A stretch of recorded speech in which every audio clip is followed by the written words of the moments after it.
तो आज सिखाते हैं पैसिव सेंटेंसों को। कुछ अच्छे सेंटेंसेस मैंने यहाँ पर लिखे हैं व्हाइट बोर्ड पे, कुछ बेहतरीन सेंटेंस जो अक्सर ऐसे सेंटेंस जो होते हैं बोर्ड एग्जाम में पूछे जाते हैं। बहुत ज़्यादा सरल सरल सेंटेंसों को बोर्ड एग्जाम में नहीं पूछा जाता है, या किसी भी कम्पिटेटिव एग्जाम में बहुत ज़्यादा सरल नहीं पूछे जाते। ये कभी ना कभी आए हुए सेंटेंस हैं, ये अक्सर आते रहते हैं इस प्रकार से सेंटेंस। तो पैसिव के समझने के लिए पैसिव को हम क्या समझते हैं कि पैसिव में क्रिया की थर्ड फॉर्म का प्रयोग होता है।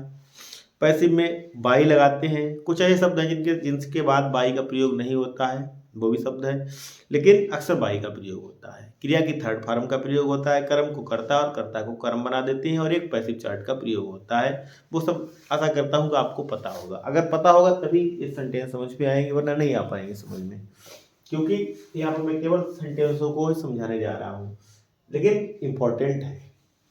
तो ये सुमन का मतलब होता है, सुमन का मतलब होता है बुलाना। ठीक है, पहला सेंटेंस देखते हैं और बिल्कुल नरेट करके समझाऊंगा। कोशिश करूंगा कि अगर आपको पिछले बेसिक अगर आपको पैसिव का जानकारी है तो बाकी ये सब मैं सिखा के दूंगा। तो ये सेंटेंस कैसा है? इंपरेटिव सेंटेंस है। कैसा है? इंपरेटिव। इंपरेटिव सेंटेंस में क्या होता है कि इंपरेटिव सेंटेंस के 3 सूत्र होते हैं। नंबर 1 लगता है लेट प्लस कर्म प्लस बी और प्लस थर्ड फॉर्म। ठीक है, या कर्म लगेगा प्लस शुड बी लगेगा, शुड बी और प्लस थर्ड फॉर्म। ठीक है, चलिए पहले वाले बनाते हैं। देखिए, दो में से कोई सा बना लीजिए, दोनों से बन जाएगा सेंटेंस।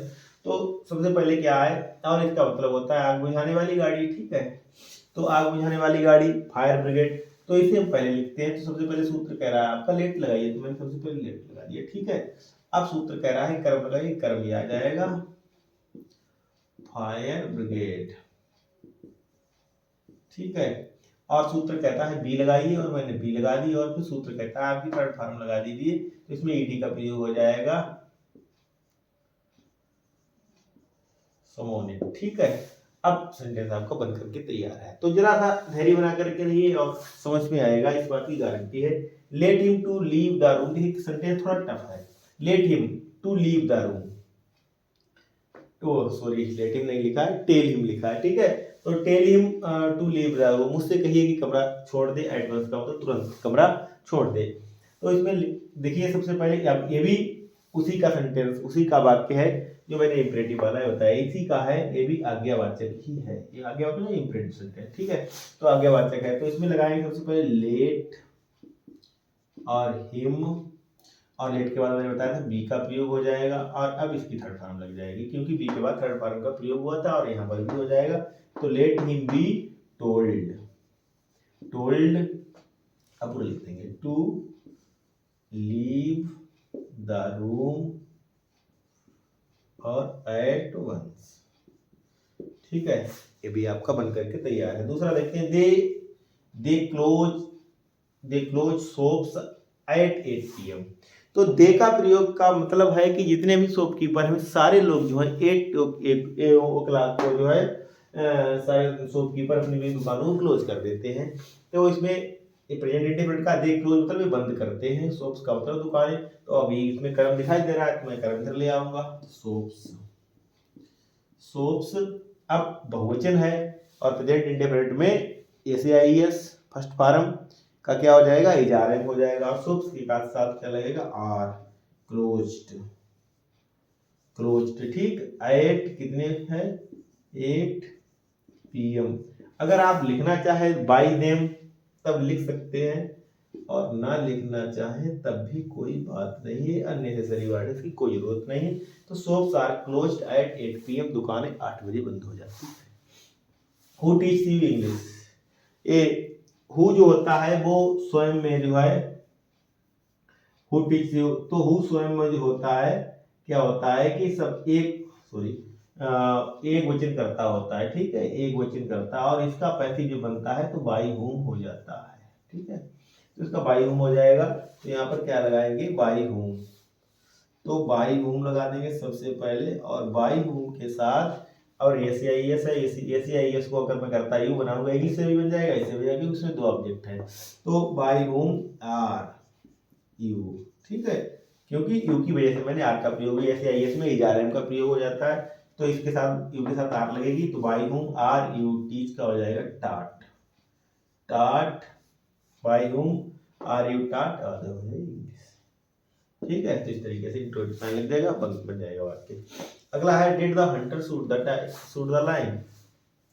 अब इसकी थोड़ी यही थोड़ा ध्यान देना है और कुछ नहीं करना है। इसकी जो होती है वो फर्स्ट फॉर्म यहाँ पर शूट लगी है और इसकी थर्ड फॉर्म जो होगी शॉर्ट हो जाएगी, SHOT इस तरीके से, और कुछ नहीं करना है। बाकी सेंटेंस आपकी समझ में आएगा। ये किस मूड का है? इंटेरोगेटिव मूड का, मतलब इंटेरोगेटिव वाक्य है। इंट्रोगेटिव वाक्य में ये अब कर्म क्या बनेगा? हमारा लाइन बनेगा, और लाइन जो है हमारा सिंगुलर है। डिड का क्या हो जाएगा? पैसिव वॉइस में बाज वर्ग का प्रयोग हो जाता है। जिस जगह पर डिड है उसी जगह पर बाज लगाऊंगा या वर लगाऊंगा, लेकिन अब क्या लगेगा? लाइन के साथ क्या लगेगा? बाज, was the line, watch the line, अब शूट हो जाएगा। ठीक है, फिर इसके बाद बॉय शूट किसके द्वारा है? Watch the line shoot by hunter, by hunter. ठीक है, इंटरव्यू साइन लगा देंगे, बन जाएगा। डू इट, डू इट का मतलब है ये करो। छोटा वाक्य लग रहा है, अजीब छोटा वाक्य है, डू इट है, लेकिन वाक्य है अपने आप में, पूरा वाक्य है। और जो ऊपर दो नियम लिखे इनमें से आप किसी से ही बना दीजिए। तो मैं ऊपर बनाता हूँ, लगभग लिख नहीं मिलता है, थोड़ा ऊपर सेंटेंसों को बनाता हूँ। हाँ, मैंने इरेज करने वाली चीज बता देता हूँ, यहाँ पर लिखता हूँ और फिर समझाता हूँ। तो सेंटेंस क्या है? Do it, do it, do it का मतलब यही करो। आप इन दोनों नियमों से किसी से बना लीजिए। ये आपका कर्म है, इसे हम अंग्रेजी में ऑब्जेक्ट बोलते हैं, ये आपकी वर्ब है। डू का हो जाएगा डन, तो सबसे पहले लगाएंगे लेट, फिर लगाएंगे कर्म, तो लेट इट बी, और इसका हो जाएगा थर्ड फॉर्म डन। ठीक है, इसे बनाना चाहे इसे बन जाएगा, तो इट, फिर लगेगा शुड और बी और डन। ठीक है, इट शुड बी डन हो जाएगा। तो इस तरीके से पैसिव वॉइस बनाते हैं। दूसरा सेंटेंस एक और देखते हैं, और अच्छा सेंटेंस देखते हैं। एवरीवन लव्स हिम, प्रत्येक उसे प्रेम करता है। तो इसमें क्या हो जाएगा? ही हो जाएगा, इधर ही प्रेजेंट इंडिफरेंट है, यस का ERM हो जाएगा, तो ही इज, लव का हो जाएगा लव्ड। अब इसमें क्या होता है कि ही इज लव्ड, अगर इतना वाक्य रखें तब भी ठीक है, अगर इतना कर दें टू ऑल तब भी ठीक है। इसमें एवरीवन जो है हट जाएगा, तो he is loved to all. ये कुछ ऐसे फैक्चुअल सेंटेंस होते हैं, आपको दिमाग में रखना ही पड़ता है, क्योंकि प्रैक्टिस मैक्सिमाइज परफेक्ट। अभ्यास ही इंसान को दक्ष बना देता है। जब तक आप अभ्यास नहीं करेंगे आप नहीं सीख पाएंगे। तो आशा करता हूँ जितना भी मैंने समझाया ये सब समझ में आया होगा।